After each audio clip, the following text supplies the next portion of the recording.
Hello friends, नमस्ते। कैसे हैं आप लोग? आशा करते हैं आप लोग अच्छे होंगे, स्वस्थ होंगे, मस्त होंगे। मैं भी अच्छी हूँ। फ्रेंड्स, एक गांव में सुमेर नाम का लड़का रहता था, जो कि अपनी बुद्धिमान और चालाकी के नाम से वो जाना जाता था। इसी बात से वो फेमस था कि वो बहुत चालाक है, बहुत बुद्धिमान है। उसके जो रिश्तेदार थे, आस पड़ोस के लोग थे, उससे बहुत भरोसेमंद और समझदार समझते थे। लेकिन वो सुमेर इसी बात का फ़ायदा उठाता था। एक दिन उसका जो बचपन का दोस्त अमन था, वो उसके पास आया और उसने कहा कि मेरी बैलगाड़ी पुरानी है और इसे अच्छे दामों में बेचवा दो।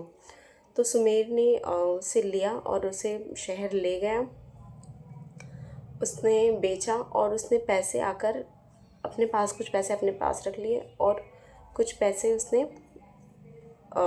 दे दिए अमन को। और उसने ये कहा कि ये इतने पैसे नहीं मिलेंगे इसके, क्योंकि बैलगाड़ी नहीं बिक रहे हैं, मुश्किल से ही पैसे मिले हैं मुझे ये। और अमन ने कोई सवाल नहीं किया और उसे चुपचाप रख लिया।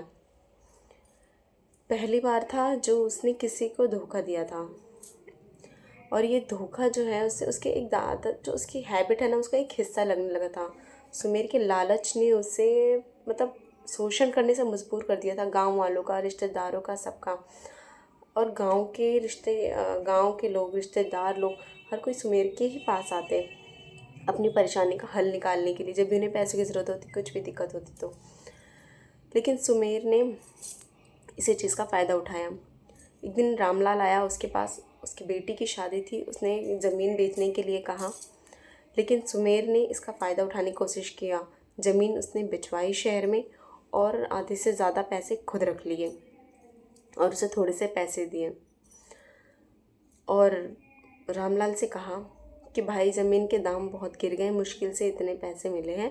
रामलाल ने भारी मन से पैसे स्वीकार लिए और रामलाल ने कुछ नहीं कहा।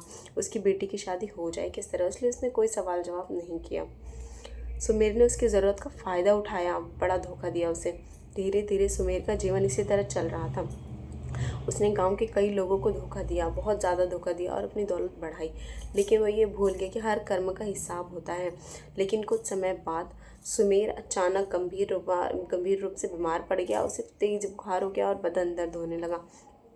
उसने गांव से के वैद्य से मदद मांगी। वैद्य ने कहा, सुमेर, तुमने गांव वालों का इतना नुकसान किया है कि अब कोई तुम्हारी मदद नहीं करेगा। सुमेर के शहर के बड़े डॉक्टर के पास गया, जहाँ इलाज के लिए भारी रकम मांगी गई। लेकिन उसने अपनी बीमारी के इलाज में सारी बचत खर्च कर दी। जो पैसा उसने धोखे से कमाया था वो धीरे से खत्म हो गए, सारे ही खत्म हो गए। अब वो अकेला और असहाय महसूस करने लगा। बीमारी के दिनों में सुमेर के उसकी आंखों में आने लगा। उसे याद आया कि कैसे उसने मोहन को धोखा दिया, रामलाल की ज़मीन के पैसे हड़प लिए।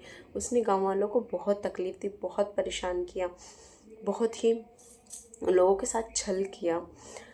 उसने ये सोचा कि उसने दूसरों के साथ गलत किया, इसलिए उसके साथ आज गलत हो रहा है, आज उसके साथ कोई नहीं है। सुमेर ने सोचा कि मैंने उनकी ज़रूरत का मजाक उड़ाया और आज मैं खुद उसी तकलीफ़ में हूँ जो मैं सब लोगों को देखता था और सबकी परेशानी हल करने के बजाय उनके पैसे में हड़प लेता था। दोस्तों, इस कहानी से हमें यही सीख मिलती है कि कर्मों का चक्र कभी नहीं मिलता है। जो हम दूसरों के साथ करते हैं वही किसी न किसी रूप में हमारे पास वापस लौट कर आता है। इसीलिए हमें स्वार्थ और लालच को छोड़कर हमेशा सच्चाई और ईमानदारी से कर्म करना चाहिए। अच्छे कर्म ही जीवन का सच्चा धन है, क्योंकि धन और ताकत समय के साथ ख़त्म हो सकते हैं, लेकिन हमारे कर्म हमेशा हमारे साथ रहते हैं, कभी ख़त्म नहीं होते। अगर आपको ये कहानी पसंद आई हो तो प्लीज़ इसे लाइक करें, शेयर करें और कमेंट में अपनी राय दें। हमारे यूट्यूब चैनल रूली वर्मा 07 को सब्सक्राइब करें और रोज़ 1 बजे हमारी वीडियो आती है। अपनी ऐसी ही कहानी सुनने के लिए इसे सब्सक्राइब कर लें। Thank you.